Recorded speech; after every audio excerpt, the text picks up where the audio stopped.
¿Qué es un Hetman? El traje Hetman está equipado con 4 motores a reacción de tipo EDF, turbina de ducto eléctrico, que proporcionan la potencia necesaria para el vuelo. Son controlados por el piloto para maniobrar y ajustar la velocidad, lo que permite una experiencia de vuelo excepcional. Los trajes pueden alcanzar velocidades de hasta 300 km por hora en el aire.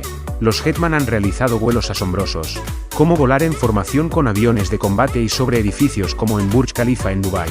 El vuelo con un traje Hetman es extremadamente peligroso y requiere un entrenamiento intensivo y un profundo conocimiento de la aerodinámica y la física del vuelo.